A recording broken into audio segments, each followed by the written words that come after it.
ভূমিহীনদের ভূমি দেওয়া হবে।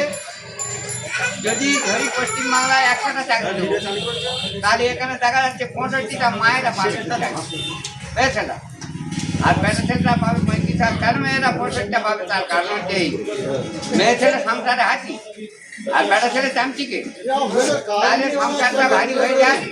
ছেলে মেয়েরা সারা সর্বক্ষণ মায়ের কাছে দাবি করে, মা আমার একটা জামা কিনে দিচ্ছে, আমার প্যান্ট কিনে দিচ্ছে, যার ফলে স্কুলে ঘটে। আর এই মেয়েদের আজকের বলে হাসি ঘটে গেলে গেছে, ঘটেটা গেলেছে নিজের বাড়ির বউরা মেয়েরাও ঘটে গেলে। আর আমরা সংসার না চালাতে পেরে মদ খাই, গাঁজা খাই, চালি খাই, আর হচ্ছে জুয়া খেলে বেড়াই, কিন্তু মায়েরা সংসার থেকে করে না। এই ভারত মাতা ওরা। তাই সাথী চাকরি বাকরি অসংখ্য দেওয়া হবে, ভূমিহীনদের ভূমি দেওয়া হবে, আর কলকারখানা ভরে দেবো। আমি সুন্দরবন জেলা প্রেসিডেন্ট, আমার হাতে 80 থেকে 85,000 90,000 বিঘা সম্পত্তি রয়েছে।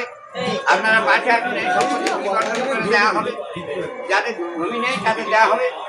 এবার জায়গা দেওয়ার পরে যেন হয়তো ওনাদের পাশে অনেকের ভাগ্যের জায়গা পড়ে গেল, সে হয়তো ঘর বাঁধতে পারলো না, আমরা ঘর পেয়ে দেবো। দোকান চালাতে পারলো না, আমরা আবার পুঁজি করে দেবো। এইগুলো বলি মা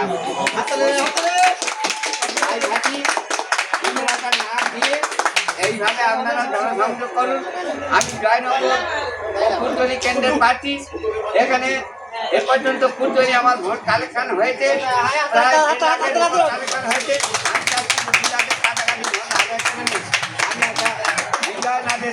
শঙ্করাদের অভিষিক্ত করে আমি দেখাতে চাই যে কমেন্ট বড় না, শঙ্কর মন্ডল বড় না, মনে হয়